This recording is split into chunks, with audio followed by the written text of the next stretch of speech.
আমি হলাম সাধারণ ঘরের সাধারণ একজন মানুষ, কিন্তু আপনার ভালোবাসছেন অসাধারণভাবে। লাভ ইউ গাইস, আমার ভালোবাসার মানুষগুলা। এখন চলেন 2016-17 সালে ফেরা যাক। তখনকার সময়ে আমার এক চাস্তো ভাইয়ের কাছে ফোন আছিল, যার নাম আছিল সুহান। তখনকার সময়ে টাচ ফোন থাকা মানে অনেক কিছু। আরও আমার থেকে বয়সে ছোট হলেও দুজনে এক লগে কুকাম করতাম, হিডা করতাম, দিদা করতাম, কারণ ওর কাছে টাচ ফোন আছিল। পরে একদিন করলাম কি, দুইজনে মিলে বুদ্ধি খাটাই একটা চ্যানেল খুললাম। চ্যানেলের নাম দিলাম SR লাভার বয়।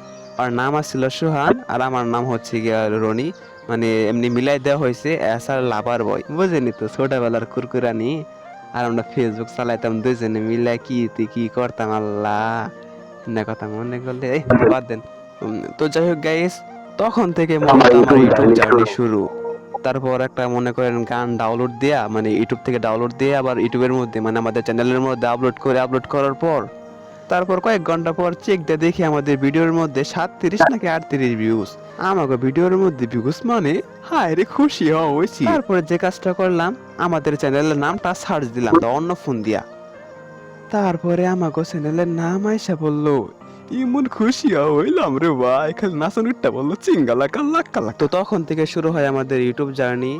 তারপর মনে করেন যে আস্তে আস্তে ওই 2019 2019 সালে সম্ভবত গেছে, আমি একটা ফোন কিনছিলাম, ভাঙ্গাচোরা ফোন। আর তখনও কিন্তু আমার ইউটিউব গাইডলাইন সম্বন্ধে তেমন ধারণা ছিল না।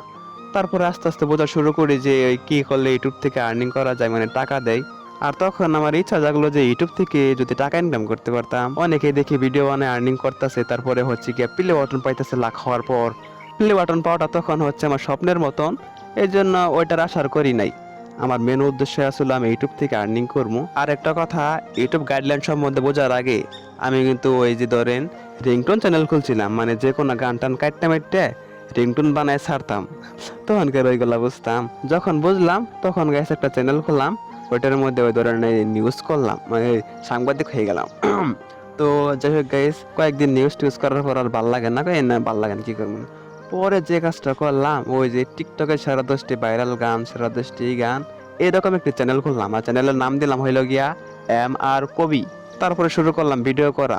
যেহেতু আমার ফোন আছিল ওই নর্মাল ফোন, ওইগুলা ছাড়ার কোনো কিছু করতে পারতাম না। তখন কিন্তু আমি ফ্রি ফায়ার খেলা দেখছি, অনেক আমার আগ্রহ